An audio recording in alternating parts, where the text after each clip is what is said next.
Good afternoon, good morning everyone. We are in Holloway's beach at the market here, which is a stunning place. And we have met Cathy. Now, Cathy, you're in Holloway's beach today, but before that, you were in 𝐘𝐿𝐴𝐻. Could you tell us a little bit of your experience up in 𝐘𝐿𝐴𝐻? I was living and working, had been for a number of years in 𝐘𝐿𝐴𝐻 National Park, and when the lockdowns all started, we weren't really affected. We were locked in, but life went on as normal. Although working in hospitality, there was no work. But, the job that I had living remotely, I had a home, I had my meals were all paid for, and I loved my job. That was the job that I was going to do until I retired in about another 7 years. Yeah. I'm pushing 60 now. I turned 60 this year. So for me, I was at the end of my career, looking at doing a job that I loved in a place that I absolutely adored for the rest of my professional life. But unfortunately, thanks to Michael Gunner, the mandates did catch up with me.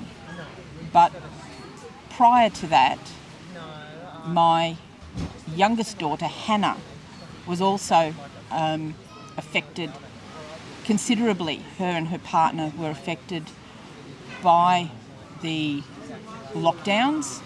She had worked on the show circuit for probably over 7 or 8 years, doing a job that she absolutely adored,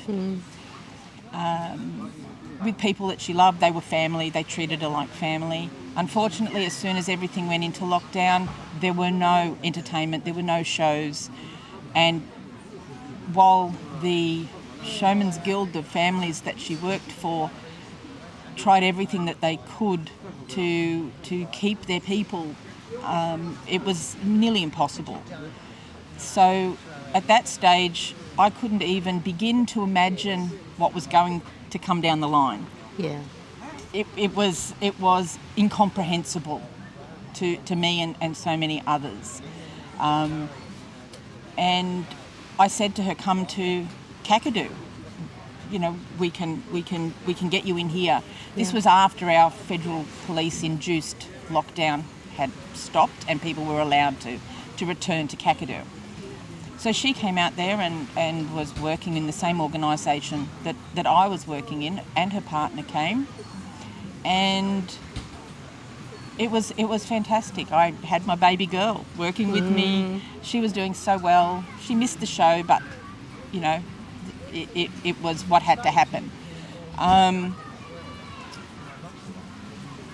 We got wind of, or sort of knew what was going to be coming. I could see the writing on the wall in regard to vaccine mandates.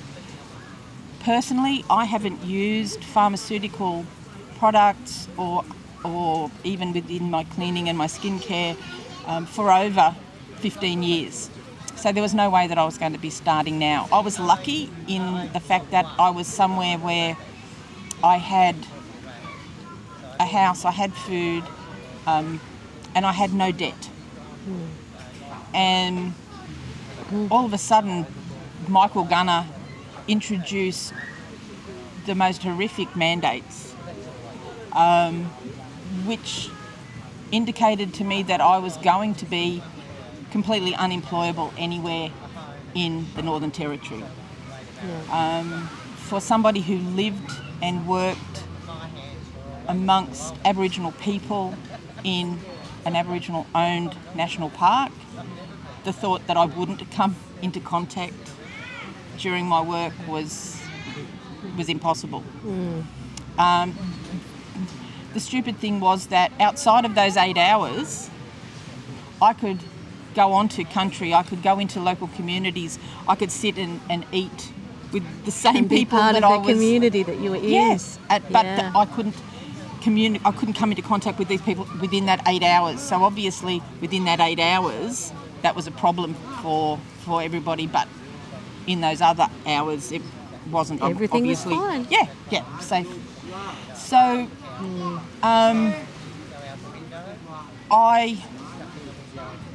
I won't call it the luxury, but I made the decision that there was no way that I was going to be mandated. My daughter and her partner were not so lucky in that they had nowhere to go. They had nothing left. They'd lost everything already during the lockdowns, and they were trying to rebuild. Hannah would say to me, and she would cry, "Mum, I don't want to do this. What can I do?" And as a mother, it breaks your heart. Yeah. But my response was, you know how I feel, but I can't make those decisions for you. You have to weigh up what you feel is best for you. And while she didn't believe that it was best for her, she had no option. In order to eat and keep a roof over her head and try and get back on top, she was vaccinated. She cried every time. She got it the last day possible before she would be sacked from work. She would be sick for days afterwards, every time. First dose, second dose, booster. Within a few months of her having the booster, she was diagnosed with Crohn's disease. Hannah had never had Crohn's disease. The doctors tried to tell her that she'd had it for the last 10 years. So she then became sickly. She was having to change her diet. Stress and tension would obviously cause flare-ups.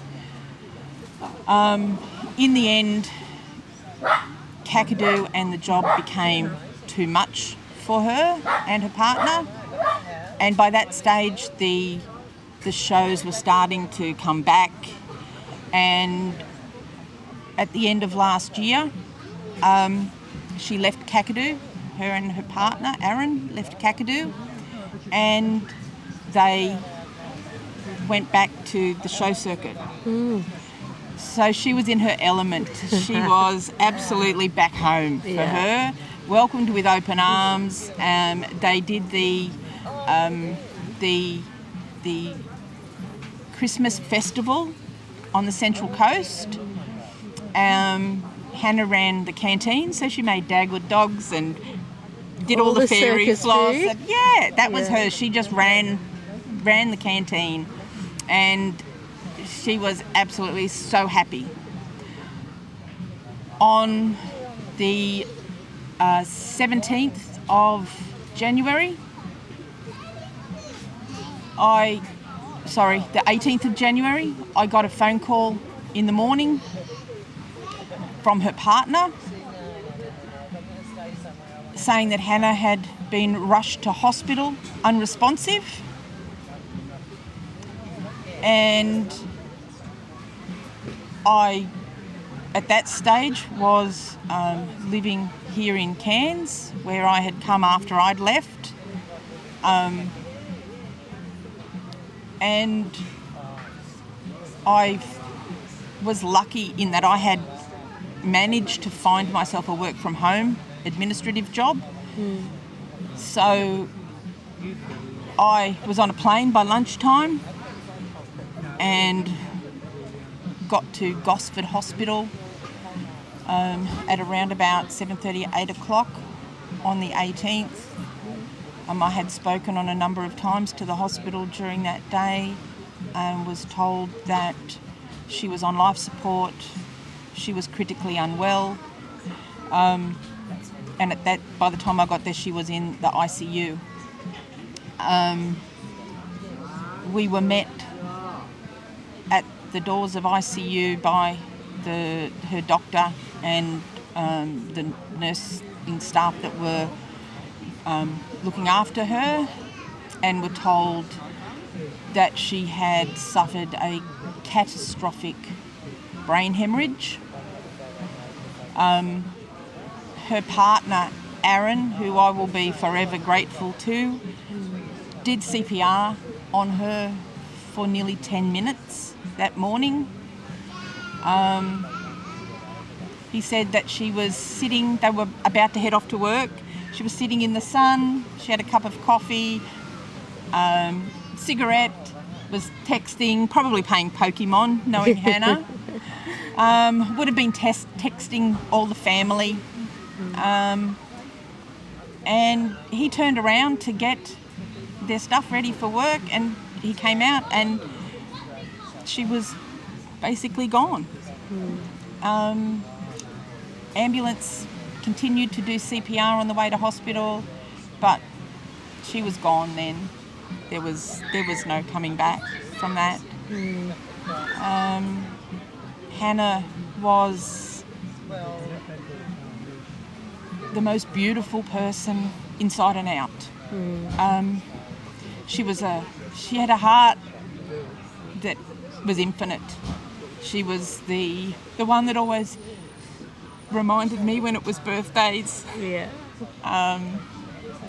She was there. She had 5 beautiful nieces who she was their second mum, a big sister who adored her, who Hannah was her support. And she didn't deserve this. She didn't deserve for the government to make a decision on how she should be injected with a trial medical procedure that was full of poison that eventually caused her to get Crohn's disease and destroy her immune system, and she didn't deserve to suffer a catastrophic brain hemorrhage as a result of this. And I'm waiting. I'll bide my time, and it will come. There will be an opportunity for justice for those who have been injured and maimed and killed. And that's the journey that I'm on now. The journey for justice for all of those who have suffered. I suffered financially. I have nothing now. I'm in debt, which is not where I wanted to be at 60. And I've lost my baby. You know, my baby was 36, but she was still my baby. Yeah. And Aaron has lost his soulmate. And there are so many families out there who are in the same situation as I am, and my heart breaks for all of them. And I wouldn't wish the pain of losing a child on anyone. I've lost both my parents, I've lost grandparents, friends. I had a stillbirth 20 years ago. This is the most unimaginable pain that I have ever felt in my life. And while I have a daughter alive, and I have 5 beautiful granddaughters, and I have 3 beautiful great-grandchildren who I love with all my heart, I'm broken. And the light has left my life. And I just need to carry on. But that's my story. Thank you for the courage in sharing your story, and thank you for sharing and letting us celebrate Hannah and having a sense of who she was. And I'm so sorry for your loss. And thank you for the warriors that are out there, giving us an opportunity to share these stories because they don't get out any other way. The government don't want us, mainstream media don't want to hear them. So, you know, you are amongst that small group of people who are out there fighting and sharing these stories, and they need to be shared. We'll be standing soldier to soldier, shoulder to shoulder. Absolutely. With you. And yeah, thank you for introducing us to Hannah. Thank you. Thank you.